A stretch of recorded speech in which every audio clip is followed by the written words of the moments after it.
ఈరోజు దేవుడు నీకు నాకు మనందరికీ పిల్లల్నిచ్చాడు. పిల్లలను కలిగినటువంటి ఒక తల్లిగా, పిల్లలను కలిగినటువంటి ఒక తండ్రిగా, ముఖ్యంగా మీ యవ్వనంలో ఉన్న, బాల్యదశలో ఉన్న మీ పిల్లల పైన ఏ పక్షి లేదా ఏ దుష్టుడు, ఏ దుష్ట మృగం కూడా మీ పిల్లల మీద వాలకుండగా, వాళ్ళని తాకకుండగా, ఒక తల్లిగా ఒక తండ్రిగా మీరు మీ పిల్లల పట్ల మీరు చూపించే శ్రద్ధ ఏంటి అని ఒక ప్రశ్న మీ ముందు పెడదాం అనుకున్నాను. ఒక తల్లిగా మీరు నిజంగా మీరు గుండెల మీద చేవేసుకొని మళ్ళీ చెప్తున్న ఒక తల్లులకు సవాలుగా చెప్తున్నాను, ఏమంటే నా కూతుర్ని, నా కొడుకుని ఇప్పటి వరకు దుష్టుడు ముట్టకుండగా వాళ్ళని చాలా భద్రంగా చూసుకున్నానండి అని చెప్పగలిగిన తల్లులు మీలో ఎంతమంది ఉంటారు చెప్పండి?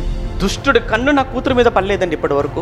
దుష్టుడు కన్ను నా కొడుకు మీద పడలేదండి. వాడిప్పుడు అమ్మ నాన్న అనుకుంటూ మా చుట్టూ తప్ప వాడికి ఇంకొక ఆలోచన లేదు. ఒక అబ్బాయి అమ్మాయితో మాట్లాడటం, ఒక అమ్మాయి అబ్బాయితో మాట్లాడటం, చాటింగ్ చేయటం, ప్రేమ అంటాం, లవ్ అనుకోవటం, ఇలాంటి నా పిల్లకి లేవండి ఎప్పుడు ఇప్పటి వరకు జీవితంలో, ఇంత వయసు వచ్చింది అని చెప్పగలిగేటువంటి ఒక తల్లులుగా తండ్రులుగా మనలో ఎంతమంది ఉంటారు చెప్పండి? మళ్ళా మన చదువులు, మన మాటలు, మన బిల్డప్లు మామూలుగా ఉండవు. తల్లిదండ్రులుగా నీ బిల్డప్లు, నీ చదువులు, నీ పని, నీ ఇల్లు, నీ కారు, నీకున్న ఆస్తి, నీకున్న బంగారం అన్ని తీసి పడేయాలి నీ పిల్లలు సరిగా లేరు అనుకున్నప్పుడు. ఎందుకు అవన్నీ?